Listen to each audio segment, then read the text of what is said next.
Welcome to this brand new episode of Cricket Chat, the brand new cricket show brought to you by the Purina Group and powered by the app IPL West. I'm joined alongside by the talented Assam State cricketer Shomik. Huge disappointment there from Sunrisers Hyderabad. That was a match that they really gave away, and like we keep mentioning, as we saw in the case of Du Plessis and also with the case of Mayank Agarwal, the man who is set has to take the team home. So a very unfortunate result there for Hyderabad, don't you think, Shomik? Yeah, the result was very disappointed. I myself am very disappointed with the overall approach that SRH showed. They left out Williamson, Nabi. It was first of all, after seeing the lineup only, I got a bit disappointed because their middle order looked very inexperienced, and eventually because of that only they lost the match. At one point of time, they had 8 wickets in hand and just 43 needed of 30 balls. And Bairstow gave away his wicket, threw away his wicket, and then immediately the very next ball, Vijay also lost his wicket and SRH lost the way. And we were talking about the young Indian pacer Navdeep Saini. You must be very happy with the way he's bowled. Yeah, I was very happy with the way he bowled. He mixed up his deliveries with the bouncers and the Yorkers. But I'm a bit disappointed with Umesh Yadav.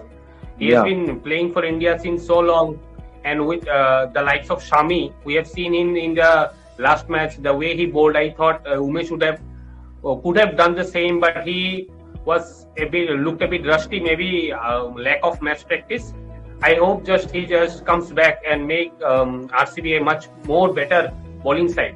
They looked a better bowling side this year around and more balanced. Yeah.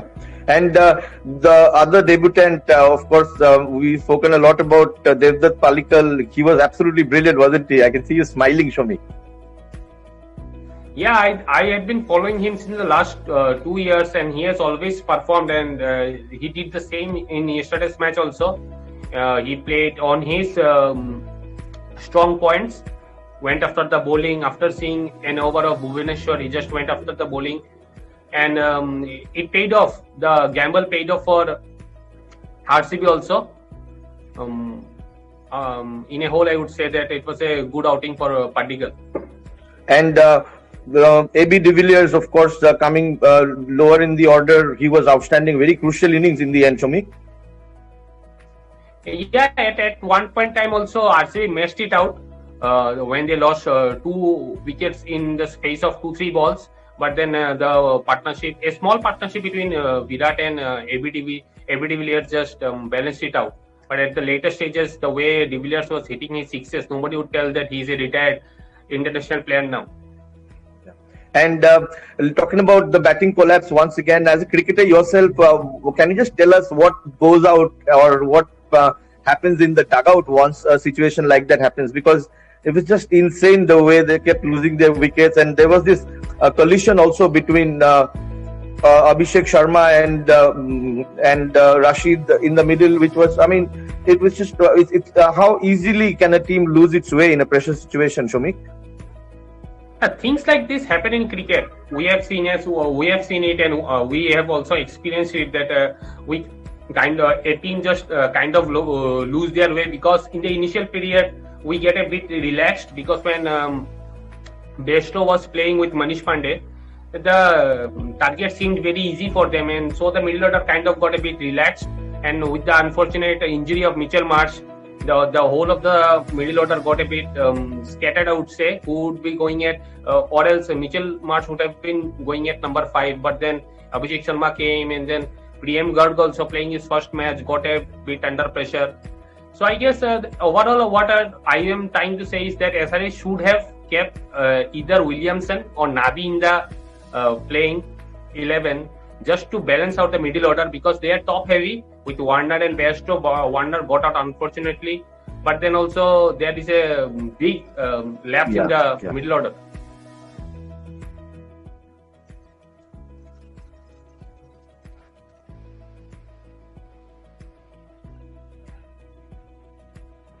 Okay, then that was the post-match analysis by Shomik, and 2 points then to RCB, who go top of the table, Shomik, something that we have not seen too often in the IPL. Do you think it's a good thing for the tournament as a whole that RCB does well? Yeah, it's a good thing for the tournament, and what I'm trying to say in a funny way is that 2020 is showing us everything. RCB also topping the table in the very first match. After the very first match, Absolutely. It's like a really funny thing to see. Thank you so much, then, and we'll bring you the statistical analysis of the match, and do stay with us. Please do subscribe to our YouTube channel and keep supporting us. Thank you.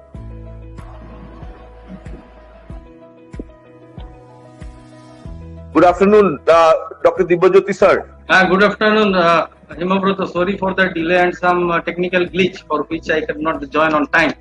So, okay, sir.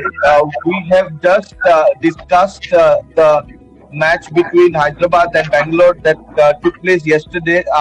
Dibyajyoti sir will be telling us a little bit about the statistical part.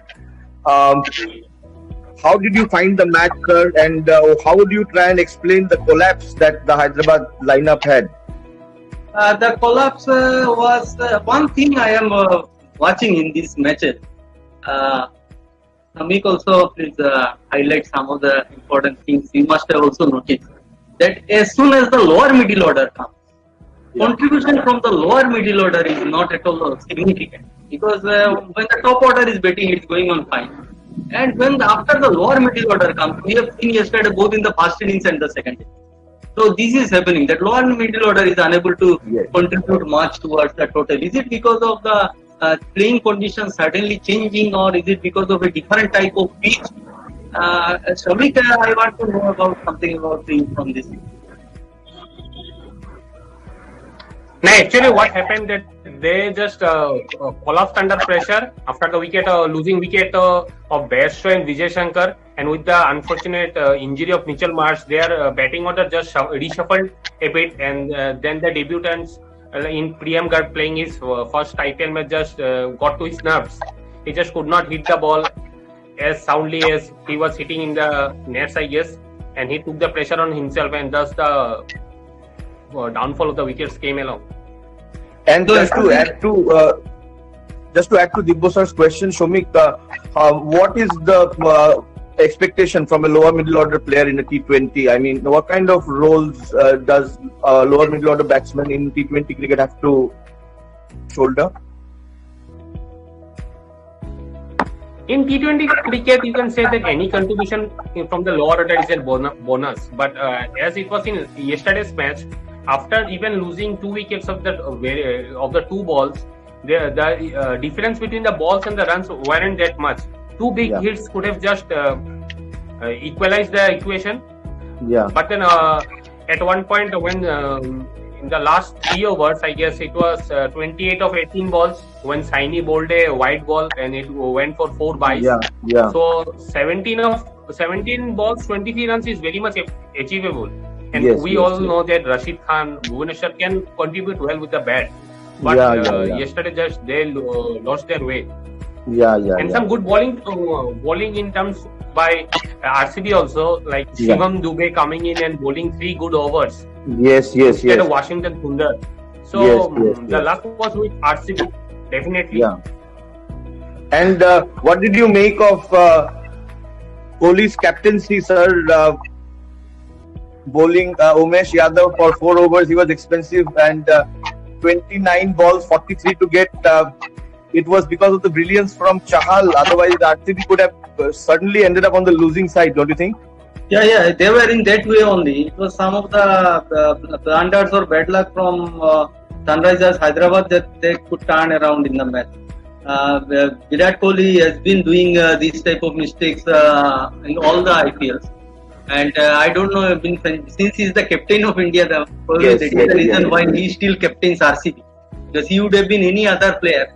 The franchisee not only would have taken the captaincy away from him, but would have actually transferred him to some other team.